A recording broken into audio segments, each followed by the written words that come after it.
हजरत मूसा अलैहिस्सलाम अल्लाह के प्यारे नबियों में से एक नबी थे। उन्हें कलीमुल्लाह के नाम से जाना जाता था, जिसका मतलब होता है अल्लाह से सीधे बात करने वाला। यानी कि हजरत मूसा अलैहिस्सलाम में ऐसी करिश्माई ताकत थी कि वो सीधे अल्लाह से बात कर सकते थे। हजरत मूसा अलैहिस्सलाम की कहानी का जिक्र कई हदीसों में आया है। आज हम कोशिश करेंगे कि आपको ज़्यादा से ज़्यादा हजरत मूसा अलैहिस्सलाम के बारे में बता सकें। हजरत मूसा अलैहिस्सलाम की पैदाइश एक इजरायली परिवार में हुई थी, यानी वह एक इजरायली परिवार से ताल्लुक़ रखते थे। कुरान शरीफ में हजरत मूसा अलैहिस्सलाम का नाम करीब 136 मरतबा आया है। अल्लाह ने हजरत मूसा अलैहिस्सलाम को इजरायली लोगों को हिदायत देने के लिए नबी बनाकर भेजा था। उस वक्त वहाँ के लोग फिरौन की इबादत करते थे। फिरौन मिस्र का एक ताकतवर बादशाह था। लोग अल्लाह को न मानकर फिरौन को ही खुदा मानते थे। तब अल्लाह ताला ने लोगों को हिदायत देने के लिए हजरत मूसा अलैहिस्सलाम को वहाँ के लोगों के लिए नबी मुकर्रर किया। हजरत मूसा अलैहिस्सलाम लोगों को हिदायत देते कि अल्लाह ही सबसे बड़ा है, उसी की इबादत करना है, उसी से दुआ करना है। हजरत मूसा अलैहिस्सलाम हजरत इब्राहीम अलैहिस्सलाम के खानदान से थे। जैसा कि हमने पहले ही बताया कि हजरत मूसा अलैहिस्सलाम इजरायली परिवार में पैदा हुए थे। इजरायली लोग जो कि यहूदी थे, जिनके 12 कबीले थे, या कहें यहूदियों का समूह, जिन्हें बनी इसराइल कहा जाता है। बनी इसराइल के लोग हजरत याकूब, जिन्हें हजरत इसराइल भी कहा जाता है, जिनका अंग्रेजी नाम जैकब था, उनसे ताल्लुक़ रखते थे। उस वक्त बनी इसराइल के लोग जमीन पर सबसे अच्छे लोग थे, लेकिन मिस्र के लोग इनसे नफरत करने लगे थे। उस वक्त मिस्र के ताकतवर राजा फिरौन ने सारे बनी इसराइल के लोगों को अपना गुलाम बना दिया था। उनसे बहुत काम करवाया जाता था, उन पर जुल्म किया जाता, उनकी औरतों से हर वो काम कराया जाता था जो फिरौन चाहता था। फिरौन एक बहुत बड़ा घमंडी राजा था। वह अपने आप को खुदा मानता था और इजरायली लोगों पर बहुत जुल्म करता था। जब हजरत मूसा अलैहिस्सलाम पैदा हुए, उस वक्त भी फिरौन मिस्र का राजा था। हजरत मूसा अलैहिस्सलाम के दुनिया में आने से पहले फिरौन को किसी ने खबर दी थी कि बनी इसराइल में एक लड़का जल्द ही पैदा होगा। उसके पैदा होते ही फिरौन का सारा साम्राज्य खत्म हो जाएगा। ये बात सुनकर फिरौन घबरा गया और उसने अपनी सेना को हुक्म दिया कि हर बनी इसराइल के घरों की तलाशी करो और जहां बच्चे दिखें उसे मार दो।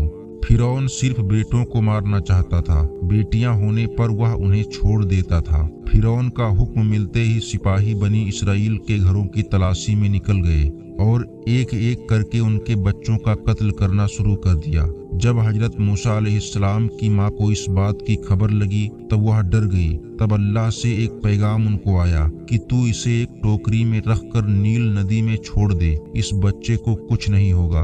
अल्लाह के हुक्म के मुताबिक उन्होंने हजरत मूसा अलैहिस्सलाम को एक टोकरी में घर के पीछे नील नदी में रख दिया। नदी में रखते ही टोकरी भी बहने लगी। टोकरी नदी में बहकर फिरौन के महल तक जा पहुंची।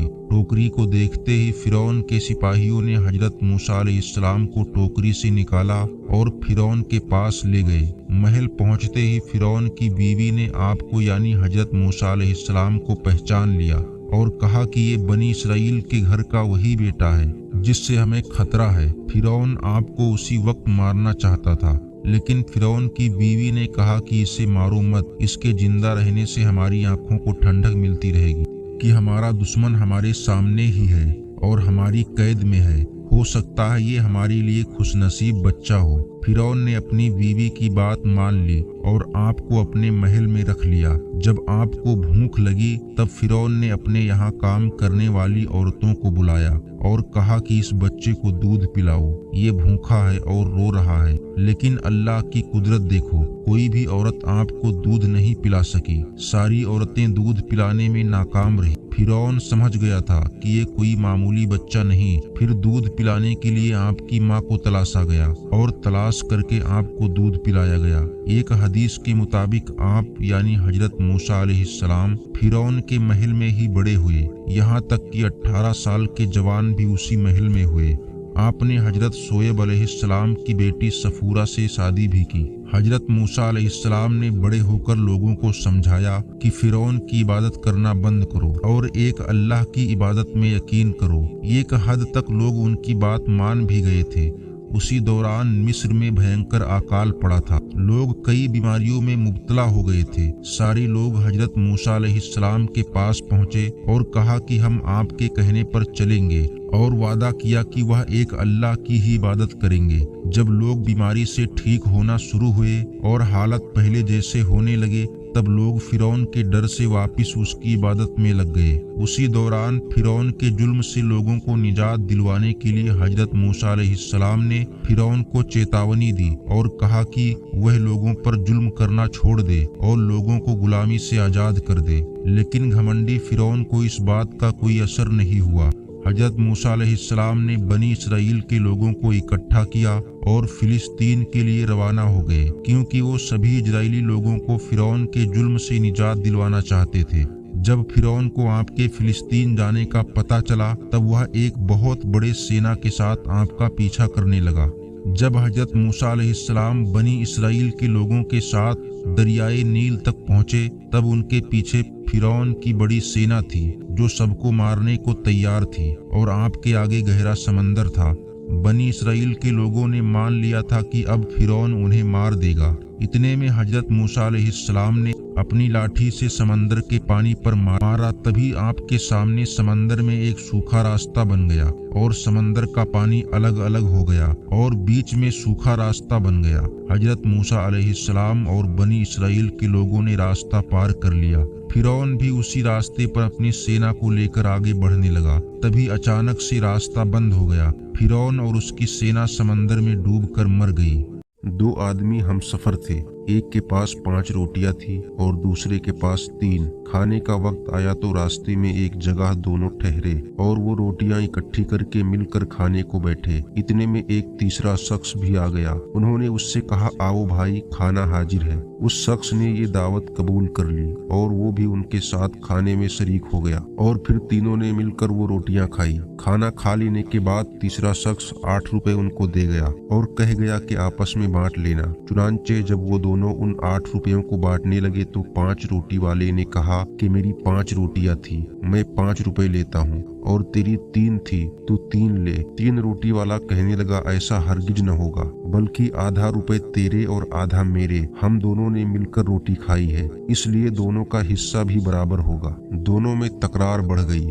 फिर दोनों अपने इस झगड़े का फैसला कराने हजरत मौला अली रजी अल्लाह तआला अन्हु की अदालत में पहुंचे। हजरत अली रजी अल्लाह तआला अन्हु ने सारा किस्सा सुनकर 3 रोटी वाले से फरमाया कि तुम्हें अगर 3 रुपए मिलते हैं तो 3 ही ले लो, तुम्हारा फायदा इसी में है, वरना अगर हिसाब करके लोगे तो तुम्हारे हिस्से में सिर्फ 1 रुपए आता है। वो हैरान होकर बोला, 1 रुपया भला किस तरह हो सकता है, मुझे ये हिसाब समझा दीजिए तो मैं 1 ही ले लूंगा। हजरत अली ने फरमाया, अच्छा तो सुनो, तुम्हारी 3 रोटियां थीं और तुम्हारे इस साथी की 5, कुल 8 रोटियां थी और तुम खाने वाले 3, तो उन 8 रोटियों के 3-3 टुकड़े करो तो 24 टुकड़े बनते हैं। अब इन 24 टुकड़ों को 3 खाने वालों पर तकसीम करो तो 8-8 टुकड़े सबके हिस्से में आए, यानी तीनों ने 8-8 टुकड़े खाए। 8 तुमने, 8 तुम्हारे साथी ने और 8 तुम्हारे मेहमान ने। अब सुनो कि तुम्हारी 3 रोटियां थी, इन 3 रोटियों के 3-3 टुकड़े करें तो 9 टुकड़े बनते हैं, और तुम्हारे साथी की 5 रोटियां थी, इन 5 रोटियों के 3-3 टुकड़े करें तो 15 टुकड़े बनते हैं। तो तुमने अपने 9 टुकड़ों में 8 खुद खाए और तुम्हारा सिर्फ 1 टुकड़ा बचा जो मेहमान ने खाया।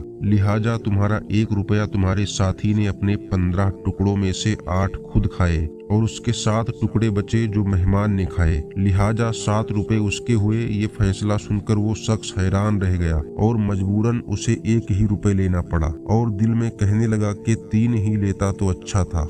इस बयान को अपने दोस्तों और जानने वालों को शेयर करें ताकि दूसरों को भी आपकी जात व माल से फायदा हो और यह आपके लिए सदक़े जारिया भी हो जाए। क्या पता अल्लाह ताला को हमारी ये अदा पसंद आ जाए और जन्नत में जाने वालों में शुमार कर दे। अल्लाह ताला हमें इल्म सीखने और दूसरों तक पहुँचाने की तौफीक अता फरमाए। आमीन। खुदा हाफिज।